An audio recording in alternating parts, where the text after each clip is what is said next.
Hello everyone. आज हम class one की आपकी सारंगी की पुस्तक का पाठ 19 पढ़ेंगे, जिसमें ये कविता है चांद का बच्चा। ठीक है, तो चलिए पहले हम कविता को सुनते हैं, फिर इसको समझेंगे। वह देखो वो निकला चांद, अम्मा तुमने देखा चांद।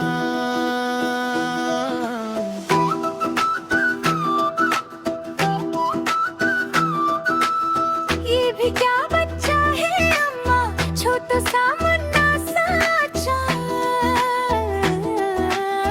इतना दुबला इतना पतला कब होता है ऐसा चांद।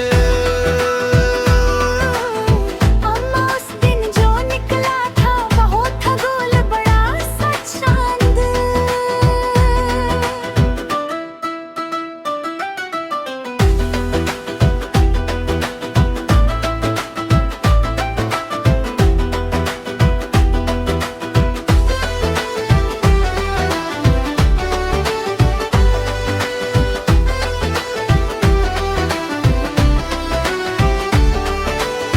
बादल से हंस हंस कर उस दिन कैसा खेल रहा था चांद। छुप जाता था निकलाता था करता था ये तमाशा चांद। अपने बच्चे को भेजा है घर में, एक दिन बन जाएगा अच्छा गोल बड़ा सा चांद। अच्छा अम्मा कल क्यों तुमने मुझको कहा था मेरा चांद। अभी आपने ये कविता सुनी है, चलिए अब इसका मतलब समझते हैं। चांद का बच्चा, तो ये देखिए पिक्चर में बच्चा दिखा रहा है, चांद का बच्चा है। ठीक है, वह देखो वह निकला चांद, अम्मा तुमने देखा चांद। तो ये बच्चा अपनी मम्मी से कह रहा है कि मम्मी देखो ये चांद निकला है, तुमने देखा चांद। यह भी क्या बच्चा है अम्मा, छोटा सा चांद। तो ये अपनी मम्मी से कहता है कि मम्मी क्या ये भी बच्चा है, छोटा सा मुन्ना सा चांद। दुगला सा पतला सा कब होता है ऐसा चांद। तो वो अपनी मम्मी से पूछता है कि मम्मी ये जो चांद है, ये जो ऐसे दुगला पतला कब होता है ऐसा चांद। अम्मा उस दिन जो निकला था वह तो था गोल बड़ा सा चांद। तो अपनी मम्मी से कह रहा है कि मम्मी जब मैंने उस दिन देखा था चांद तो उस दिन तो गोल है, और आज देखो कैसे ये छोटा है। बादल से हंसकर उस दिन कैसे खेल रहा था। तो कहता है अपनी मम्मी से कि मम्मी उस दिन तो बादल से खेल रहा था चांद हंस हंस कर। तो उस दिन क्या था, बादल हो रहे थे और चांद भी था, तो बादल बार बार चांदों में छुप जा रहा था, छुप जाता निकल आता करता यह है तमाशा चांद। तो छुप रहा था, बादल हो रहे थे बादलों में बार बार, और बाहर आ रहा था बार बार, तमाशे कर रहा था। ठीक है, अपने बच्चे को भेजा है। अब वो कह रहा है कि मम्मी अब इसने अपने बच्चे को भेज दिया, घर में बैठा होगा चांद, और जो चांद है बड़ा गोल वाला वो घर में बैठा होगा। यह भी एक दिन बन जाएगा अच्छा गोल बड़ा सा चांद। अब वो कहता है अपनी मम्मी से, अभी मम्मी ये छोटा है चांद, फिर ये भी एक दिन बड़ा गोल बन जाएगा। अच्छा अम्मा कल क्यों तुमने मुझको कहा था मेरा चांद। अब वो अपनी मम्मी से कहता है कि मम्मी तुमने मुझे कल क्यों कहा था अपना चांद। बातचीत के लिए। पहला, यह कविता किस विषय में है। तो ये कविता हमने पढ़ा ना अभी चांद के बारे में, तो ये कविता चांद के विषय में है।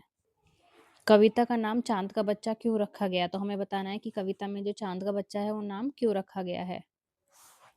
इसमें चांद का बच्चा नाम इसलिए रखा गया है क्योंकि इसमें जो छोटा बच्चा है उसने दो चांद देखे हैं, एक तो बड़ा चांद देखा है गोल सा, और एक छोटा चांद देखा है। तो उसे छोटा चांद ज्यादा दिख रहा था, तो इसलिए उसने इसका नाम रखा है चांद का बच्चा। आप इस कविता को क्या नाम देना चाहेंगे और क्यों। तो आप इसे क्या नाम देना चाहेंगे, तो हम इसको नाम देना चाहेंगे नटखट चांद, क्योंकि चांद कभी बादलों में छुप रहा था, कभी बाहर आ रहा था, और कभी छोटा हो रहा था और कभी बड़ा हो रहा था, तो इसलिए इसका हम नाम रखेंगे नटखट चांद। क्या चांद हमेशा गोल ही दिखता है। चाँद हमेशा गोल नहीं दिखता है, वो बढ़ता-घटता रहता है, कभी वो छोटा हो जाता है और कभी बड़ा, ठीक है? आपकी माँ आपको क्या कहकर पुकारती है, तो आपकी माँ आपको प्यार से क्या कहकर पुकारती है, वो आपको बताना है, ठीक है?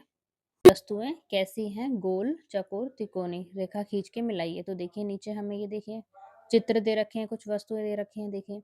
जैसे ये बॉक्स हो गया, तो ये बॉक्स किस में आता है? ये बॉक्स आता है चौकोर में। और ये जो चक्का है ये गोल होता है, और ये समोसा है तिकोना। ठीक है, तो अब हमें यहाँ से इन जो ये तीन दे रखे हैं, एक तिकोना है ये चकोर है और ये गोल है, तो हमें इनसे मिलाना है। ठीक है, तो चलिए मिलाते हैं। तो ये जो डब्बा है बॉक्स है ये है चौकोर, तो इधर इससे मिला देंगे। और ये जो चक्का है ये है गोल, समोसा है तिकोना, ठीक है? चलिए, तुक मिलाने वाले शब्दों को खोज कर लिखिए। तो देखिए यहाँ पे इसने बोल रहा है जो शब्द की तुक बन जाए। ये शब्द दे रखे हैं यहाँ पे, तो जैसे गोल है, तो गोल की जो ऐसा ही होगा तुक वाला शब्द वो हमें लिखना है यहाँ पे। देखिए जैसे मैंने पहले से लिख दिया। ऐसे ही चाँद का, बड़ा का और छोटा का, तो इनमें से बॉक्स में से हमें छाँट के लिखना है, ठीक है? तो गोल का हो गया बोल, चाँद का माँद, बड़ा का खड़ा, छोटा लोटा, ठीक है? अब ऐसे ये है कौवे की कहानी। तो हमें ये कौवा दे रखा है, ये कौवा एक प्यासा है, पानी पीने जा रहा है, तो हमें इसकी कहानी बनानी है, ठीक है? तो चलिए अभी हम कहानी सुनते हैं। तो एक बार की बात है, एक कौवा आसमान में उड़ रहा था, उसे बहुत ज़्यादा प्यास लग रही थी, तो वो इधर-उधर घूम रहा था पानी के लिए, तो फिर उसने देखा कि एक मटका रखा है यहाँ पे पानी का, उसमें पानी है, तो उसने पीने की कोशिश करी पर वो पी नहीं पाया। फिर उसको एक तरकीब याद आई, साइड में पत्थर रखे थे, तो उसने थोड़े पत्थर डाल के देखे, तो जैसे वो थोड़े-थोड़े पत्थर डाल रहा था, तो पानी ऊपर आ रहा था, फिर उसे समझ आ गया कि मैं इसमें पा पत्थर और डालूँगा तो पानी आ जाएगा, तो उसने उसमें ढेर सारे पत्थर डाले और पानी ऊपर आ गया और उसने फिर पानी पी लिया। नीचे गिरे हुए फूल पत्ते, झाड़ियाँ एकत्र कीजिए, छोटे समूह में बैठकर इनमें कुछ आकृतियाँ बनाइए, जैसे आप तितली, पेड़ आदि भी बना सकते हैं। आकृतियाँ बनाने के लिए आकृति बनाने के बाद कक्षा में सभी को बताइए कि आपने कैसे बनाई है। तो आपको देखना है आस-पास आपके कि फूल गिरे होते हैं, पत्ते गिरे होते हैं, झाड़ियाँ गिरी होती हैं, तो उनसे आपको बनाना है। जैसे यहाँ दे रखा है बटरफ्लाई बनाना है, उससे ट्री बनाना है, तो आपको उनसे बनाना है। जो नीचे गिरे हुए फूल पत्ते हैं, आपको तोड़ने नहीं है, ठीक है?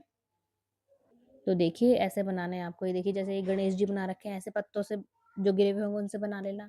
या एक पेड़ बना लेना, उसपे पत्ते चिपका देना, एक तितली बना लेना ऐसे, ठीक है? चित्रकारी और लेखन। नीचे दिए गए चित्र में आपको क्या देख पा रहे हैं, नाम बताइए। तो ये देखिए चित्र दे रखा है यहाँ पे। तो आपको बताना है हम क्या-क्या देख पा रहे हैं। तो ये देखिए ये तो हो गया मोर डांस कर रहा है और ये पेड़ हो गया, इस पे लगे हैं सेब और ये देखिए ये है पेड़ पे एक चिड़िया का घोंसला और ये तोता उड़ रहा है, ठीक है? तो हमें लिखना है यहाँ पे।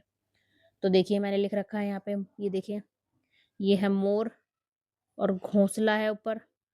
पेड़ पे तोता है और पेड़ है एक, ठीक है? अब इन शब्दों से हमें वाक्य बनाना है। तो ये देखिए वाक्य बना रखा है मैंने। पहले एग्ज़ाम्पल के लिए इसने दे रखा है, यह एक पेड़ है। दिख रहा होगा आपको? हाँ, ये एक पेड़ है। फिर नीचे मैंने लिख दिया, ये सेब का पेड़ है। सेब लगे ना इस पेड़ पे। फिर अगला वाक्य हो गया, पेड़ पर घोंसला है। ये देखिए पेड़ पे घोंसला मैंने दिखाया था ना अभी आपको, ये देखिए। अगला वाक्य है, मोर नाच रहा है। ये देखिए, मोर नाच रहा है ना? चलिए अब अगला पढ़ते हैं। खोजे जाने, आपके घर के आस-पास जो भी पेड़-पौधे हैं उनके नाम बताइए। कुछ पेड़-पौधों को चित्र बनाइए, अपने चित्र के साथ कुछ शब्द भी लिखने का प्रयत्न कीजिए, कक्षा में सभी को बताइए। तो आपके घर के आस-पास जो भी पेड़ लगे हैं, जैसे जामुन का हो गया, नीम का हो गया, बरगद का हो गया, जो भी आपके घर के आस-पास पेड़ है, आपको वो पेड़ बनाना है, ठीक है? और उसके बारे में लिखना है। खेल-खेल में इस कविता को मिलकर गाइए। तो ये कविता है कौन परिंदा, आपको गाना है। 2 समूह बनाइए, एक समूह प्रश्न पूछेगा और दूसरा समूह उत्तर देगा। तो देखिए इसमें ये कविता है, इसमें हमसे पूछ रहा है कौन परिंदा, ठीक है? परिंदा मतलब पक्षी जो उड़ते हैं उनको बोलते हैं परिंदा।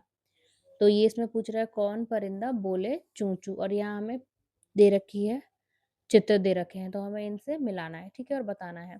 तो ये बोल रहा है कौन परिंदा बोले चूँ-चूँ, तो ये बोल रहा है कि चूँ-चूँ कौन करता है? तो चूँ-चूँ करती है गौरैया, तो हम उससे मिला देंगे। अगला है कौन परिंदा गुटरगू, तो गुटरगू कौन करता है? कबूतर करता है। आपने देखा होगा अपने घर के आस-पास भी, आपके घर के आस-पास कबूतर होंगे, तो वो ऐसे आवाज़ निकालते हैं ना गुटरगू, तो ये रहा कबूतर, इससे हम मिला देंगे, ठीक है? अब बोल रहा है कौन परिंदा पीहू-पीहू, तो पीहू-पीहू कौन करता है? पपीहा करता है। तो ये रहा पपीहा, हम उससे मिला देंगे, ठीक है? अगला है कौन परिंदा कुकड़ू कू, तो कुकड़ू कू कौन करता है? मुर्गा करता है, उससे हम इधर ये रहा मुर्गा मिला देंगे।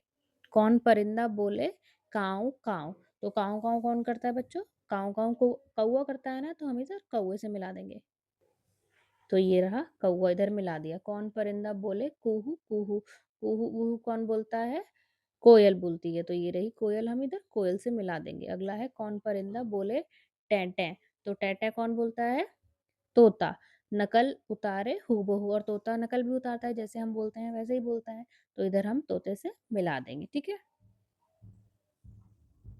अगला है शब्दों का खेल। कविता में आए कौन शब्द पर घेरा लगाइए। तो अभी हमने जो कविता पढ़ी है परिंदे वाली, इसमें जहाँ जहाँ कौन शब्द है उस पे आपको घेरा लगाना है, ठीक है।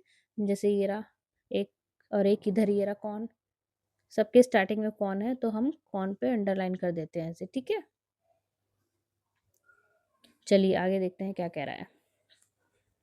पेड़ पर लगाए अक्षरों से शब्द बनाइए। तो देखिए पेड़ पे आपको दिख रहा है ना, ये पेड़ पे इन्होंने अक्षर लगा रखे हैं, देखिए डा या ली मा दी बी ता रा की ओ, जैसे ये अक्षर दे रखे हैं, तो हमने इन्हें अक्षरों से यहाँ पे हमने शब्द बना के लिखे हैं कुछ, ठीक है। जैसे पानी, ये देखिए यहाँ, ये देखिए ये पा है और ये नी है, तो इससे हमने मिला दिया पानी।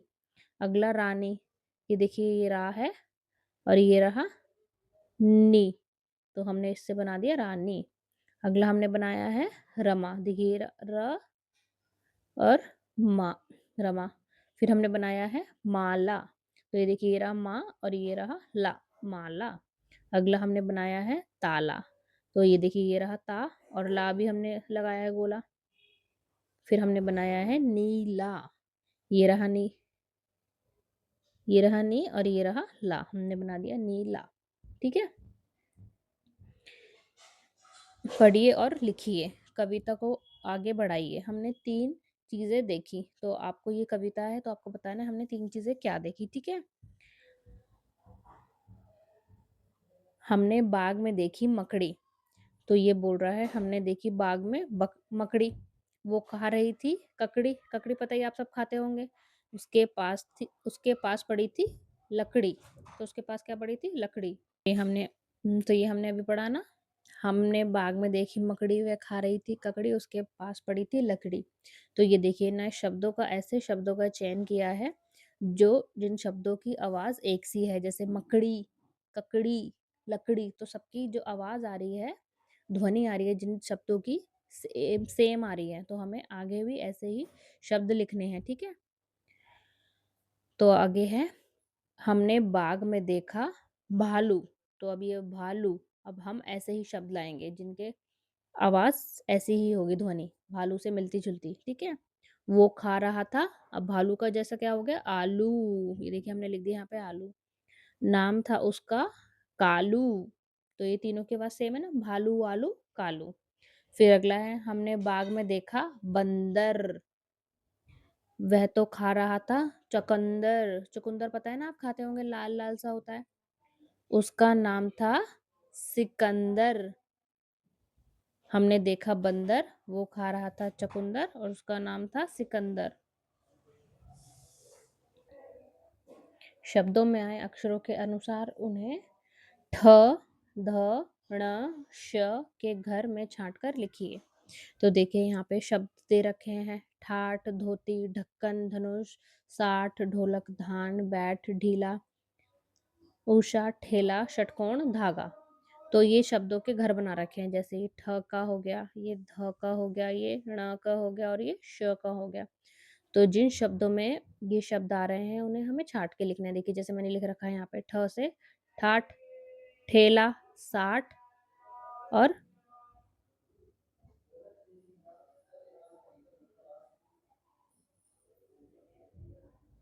अगला है ध, धान, धागा, धनुष, धोती। फिर ड से आ गया ढीला, ढक्कन, ढोलक।